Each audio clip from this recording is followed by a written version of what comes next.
So the next part that I'm going to attach is the slipper clutch. In order for me to do that, I'm going to have to prevent the drive shafts from rotating. I could put on a couple of tires, but I don't really want to deal with that. So what I'm going to do is I'm going to take off the yokes from the differential gear and then rotate the top of the drive shaft forward. That way it'll hold it in place. And I just have to do this for both sides while I tighten the slipper clutch. Now that I have the drive shafts in this position, it will keep the drive gear from rotating. So now I can install the slipper clutch. First of all, I need to go ahead and prep the spur gear. Now the spur gear that I'm going to be using for Creature is just an 86 tooth. So I'm going to get the slipper clutch pads, push them in, and install these 3 screws. Then all I have to do is put the bearing into the top, and this can now be installed onto the transmission. Now back to the transmission, I'm going to start off by installing this little bar which goes into the shaft of the drive gear. Then I'm going to get the base of the slipper clutch, put on the plate. Then there's a little groove on the back for that little bar to slide into.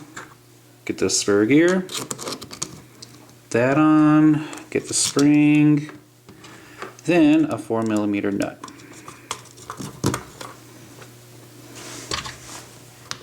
Tighten this down all the way while holding the drive shafts. Now that it's tightened all the way, I'm going to untighten it 1/2 turn. Just like that. And now I can go ahead and put the drive shafts back to how they were.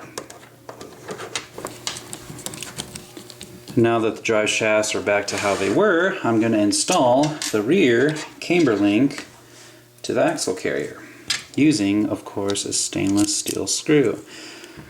Now I don't have too many of these spare stainless steel screws, but I'll use them when I can.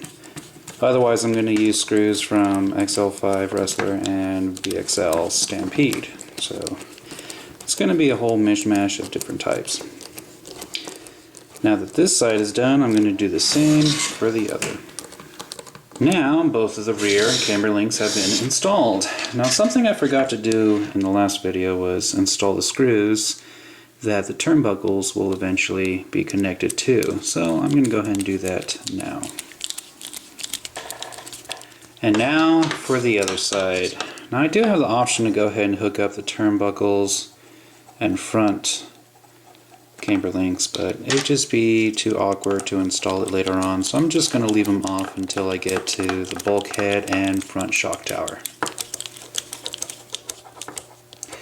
And sadly, that is all that I'm going to do for the front, which pretty much means that is all that I'm going to be doing for today.